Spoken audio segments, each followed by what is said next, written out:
Thank you for joining us for the fourth annual Global Summit on Kidney Innovation, Global Kidney Patient Voice, the key to accelerating innovation, a collaborative partnership event presented by the American Association of Kidney Patients and the George Washington University School of Medicine and Health Sciences. My name is Ed Hickey, and I am Vice President of the American Association of Kidney Patients and Chair of the AAKP Veterans Health Initiative. I'm a former Marine Infantry officer and am a practicing attorney in Los Angeles. I'm active in the Armed Forces legal community here in Los Angeles and have worked with the Veterans Legal Service Project of the LA County Bar Association, working to identify and address opportunities to assist veterans, active duty military personnel, and reservists with their legal needs. As a kidney patient and an experienced caregiver to those in my family who have also suffered from this condition, I am well aware of the need for innovation in the kidney care space. I've advocated on Capitol Hill on behalf of patients for innovations and worked with executive branch agencies to assess the efficacy of new methods for treating kidney disease. As an AAKP member, you can do the same. It is critical now that we as patient consumers raise our voices and create the demand for new diagnostics, devices, and biologics in our independent countries. Through AAKP Global, launched in 2019, AAKP is engaged internationally because we are committed to educating patients and leaders around the world on the importance of kidney disease prevention, innovations in treatment, and the opportunity to save more lives.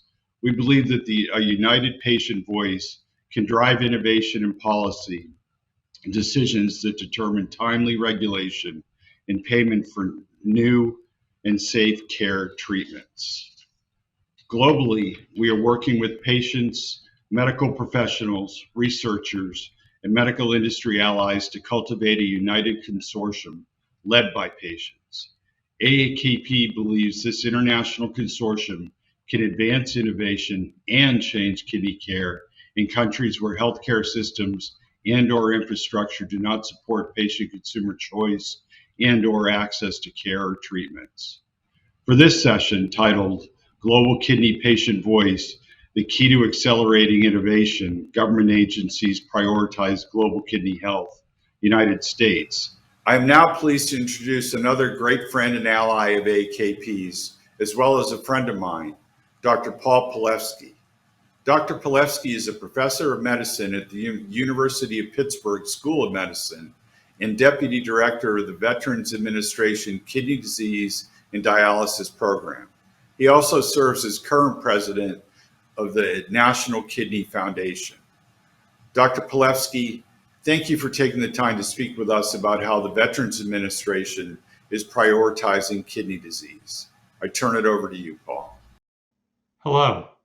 My name is Paul Palevsky, and I am the Deputy National Program Director of the VA National Kidney Program. It's my pleasure to be here today to tell you about the VA Kidney Medicine Program. The mission of the VA is nicely summarized by this quote from Abraham Lincoln's second inaugural address: "To care for him who shall have borne the battle, and for his widow and his orphan."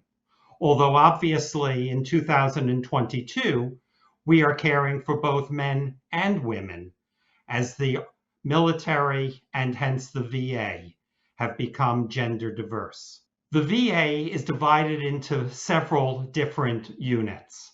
The first is the Veterans Health Administration, which is the United States' largest integrated healthcare system. The second division of the VA is the Veterans Benefits Administration, which provides disability benefits, pensions, educational benefits, home loans, and life insurance. And I've provided a link via QR code for more information. And the third division is the National Cemetery Association, which operates the 155 national cemeteries and provides burial benefits for veterans. The Veterans Health Administration is the healthcare delivery, research, and education component of the VA. It's responsible for the care of more than 9 million enrolled veterans who are distributed across all 50 states and numerous territories in the Caribbean and the Pacific, as far away as the Philippines. The VHA has a workforce of more than 300,000 employees across almost 1,300 healthcare facilities, comprising 171 VA medical centers, 131 long-term community living centers, and nearly 1,200 outpatient clinics. The kidney medicine program provides a variety of services ranging from clinical care for outpatient management of kidney disease, inpatient consultative services, and care of patients with end-stage renal disease, education, providing training of residents and fellows, and education of primary care providers in the management of kidney disease, and research, including both biomedical and laboratory research, clinical research, and health services research. This slide provides a link to the Veterans Health Administration National Kidney Program webpage. You can scan the QR code to get additional information about the kidney program.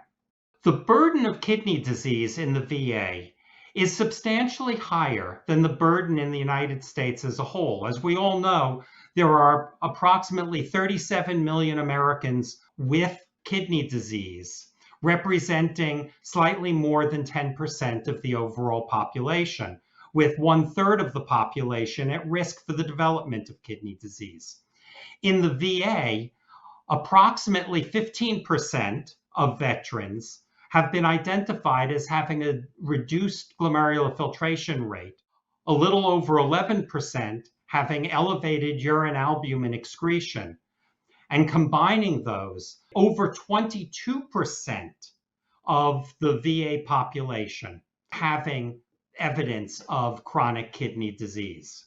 Now, there are disparities in kidney disease in the population as a whole, and these are apparent in the VA as well, with overrepresentation of non-Hispanic Blacks and other underrepresented populations, underserved populations, as compared to non-Hispanic whites. The VA has played an important role in the development of clinical practice guidelines for the management of chronic kidney disease. We are now on the 4th iteration of the VA Department of Defense Clinical Practice Guideline for the Management of Chronic Kidney Disease, accessible online. And there is a patient summary of these guidelines that is also available if you would like to see them.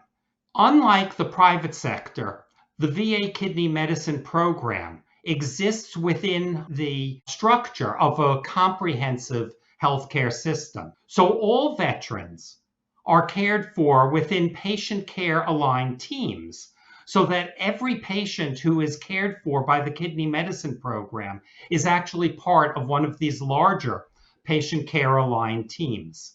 And these teams have access to a variety of other services, other medicine specialty services, such as the hepatitis C program that has done yeoman's work in treating the high burden of hepatitis C across the VA, including patients with kidney disease. The podiatry program, which provides monitoring for foot disease in diabetics, and vascular surgery and transplant programs. The VA also has whole health programs, providing alternative medicine aspects of care to help patients in coping with chronic disease.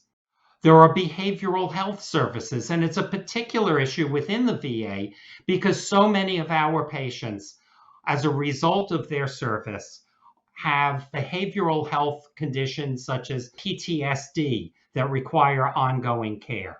And the VA is also able to provide benefits that are often unavailable outside of the VA, including housing benefits, food security programs, and transportation benefits to help make sure that patients can come for their appointments. The VA has been a leader in the development of virtual care, both in remote clinic to specialty center video visits, home video visits using what's referred to as VA Video Connect, as well as our online VA eKidney clinic, which is actually accessible even to individuals who are not patients within the VA. And you can access the eKidney Clinic either by scanning the QR code or by going to www.va.gov/eKidneyClinic. We have a number of important CKD management initiatives, the first of which is implementation of the race-free EGFR equation based on recommendations of the National Kidney Foundation ASN Task Force. The first VA facility was able to implement this new equation within weeks of the task force's recommendations being published, and we have had enterprise-wide implementation as of April 1st, 2022. We are also working to increase utilization of cystatin C testing as recommended by the task force, with a goal of having at least one VA in each of the regional Veterans Integrated Service Networks having in-house availability of cystatin C testing by September 1st.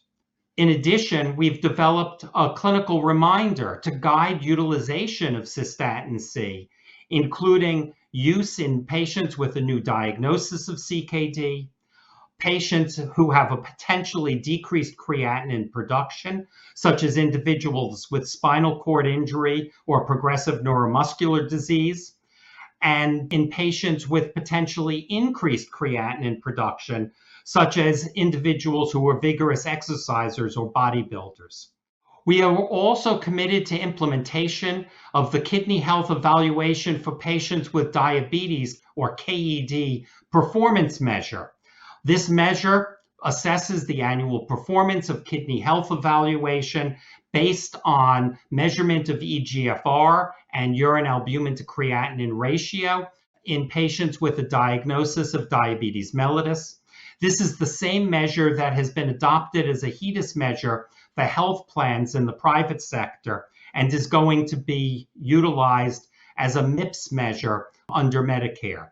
And we are in the process of deploying a clinical reminder to assist primary care providers with completing the required testing so that we can identify patients with the earliest evidence of kidney disease and ensure evidence-based treatment using blood pressure management, the use of RAS blockers, and SGLT2 inhibitors.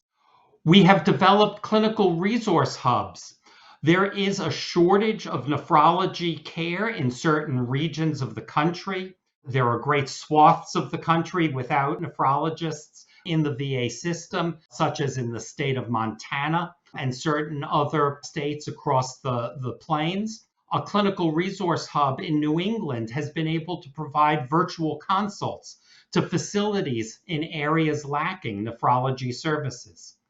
We also have a pilot case management program that is being developed using nurse case managers and clinical pharmacists in patients with early stage kidney disease who are still being managed by primary care, with this program designed to improve those evidence-based aspects of care that can slow progression, including, as I've already said, blood pressure control, the use of inhibitors of the renin-angiotensin system, such as lisinopril and losartan, utilization of SGLT2 inhibitors, such as empagliflozin, and improved management of hyperkalemia so that individuals don't have their medications discontinued.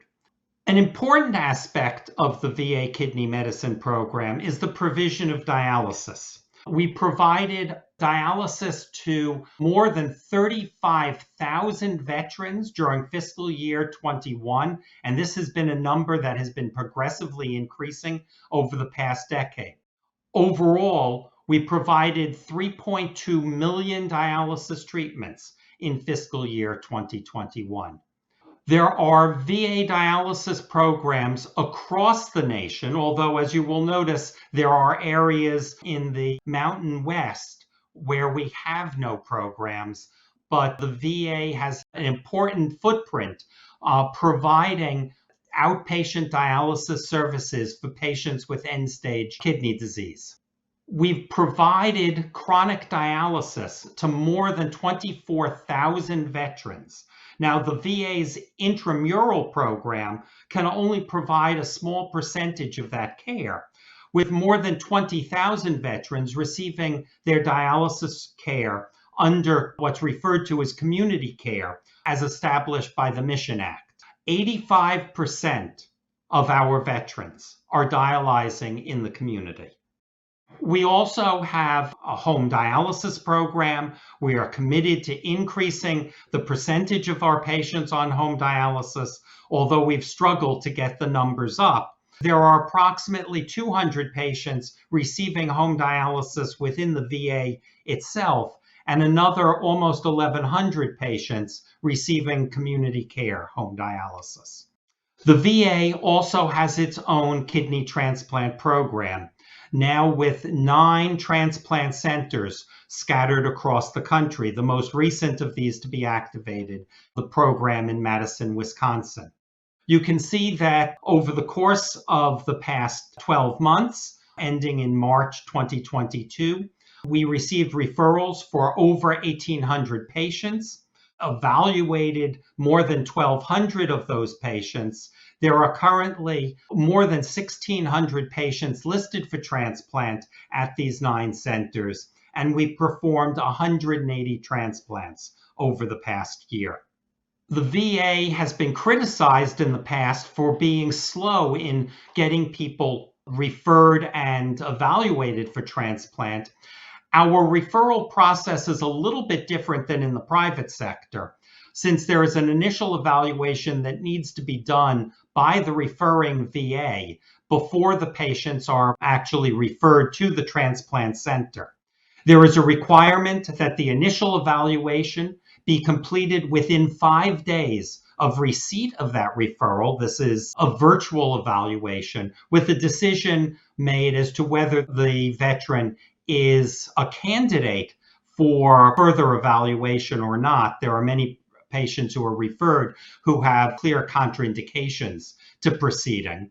From that point, we have 30 days to complete the initial in-person or virtual evaluation. And the vast majority of patients are listed with UNOS within 180 days of that initial referral. The last portion of the VA program that I want to talk about is the VA Kidney Research Program, which in fiscal year 22 had more than $21 million of funding divided among basic, clinical, cooperative studies, and health services research, with a tiny portion funded through the Rehabilitation Research Program. The VA Research Program has a strong track record of publications, and I just want to highlight these 2 recent publications coming out of the Health Services Program looking at kidney outcomes and cardiovascular outcomes associated with COVID-19. One of the gems of the VA's research program is the Cooperative Studies Program, which has a decades-long history of performing truly seminal, large clinical trials that have had substantial impact on the care of patients. The kidney program dates back to this article published in 1967 that demonstrated the benefits of treatment of hypertension, followed by another study on the treatment of hypertension published in JAMA, one of the seminal papers in hypertension treatment. More recently, studies looking at subcutaneous versus intravenous erythropoietin use that demonstrated better outcomes, better control of anemia with lower doses of erythropoietin with subcutaneous administration, which led to a change in paradigm of treatment. Trials of vascular access patency, this study looking at the antiplatelet therapy with clopidogrel and aspirin, which actually demonstrated that this combination was associated with an increased risk of bleeding without a benefit in terms of graft patency. A study looking at whether homocysteine lowering was of benefit in patients with advanced kidney disease, which it was not. A study which changed the paradigm of care for the management of kidney support in critically ill patients with acute kidney injury that demonstrated that more intensive therapy was actually not associated with improved outcomes. A study looking at the use of combined treatment with ACE inhibitors and angiotensin receptor blockers that demonstrated harm rather than benefit in the treatment of diabetic nephropathy. And most recently, a study that established that bicarbonate was not superior to saline and that N-acetylcysteine was not an effective intervention for preventing contrast-associated acute kidney injury. There are a number of current and planned cooperative studies. There's an ongoing study that is very novel in design in that it's a very pragmatic study at point of care without relying on study coordinators at each of the sites using the VA's EMR as their way of collecting the data, looking at the comparative effectiveness of hydrochlorothiazide versus chlorthalidone. There's a study looking at the role of pentoxifillin in slowing progression of diabetic kidney disease. And there's a study just getting underway among VA dialysis patients looking at the comparative effectiveness of different beta blockers on cardiovascular outcomes. And there's a study currently in planning looking at intensity of statin therapy in veterans with advanced kidney disease. The VA also has an important genetic program known as the Million Veteran Program, which to date has enrolled over 870,000 veterans and has provided already important data for understanding diabetes, hypertension, and kidney disease in the veteran population. And we are always looking for more participants in this study. Information can be found at mvp.va.gov or by scanning the QR code. I want to finish by thanking AAKP for its ongoing support, and in particular, the Veterans Health Initiative led by Ed Hickey, your president-elect, for all of the benefits and all of the support that AAKP has provided to the VA Kidney Medicine Program. So with that, I thank you for your attention. Thank you, Dr. Palevsky. As always, we appreciate your joining us. Again, thank you to all panelists, and thank you for those joining us virtually for this session.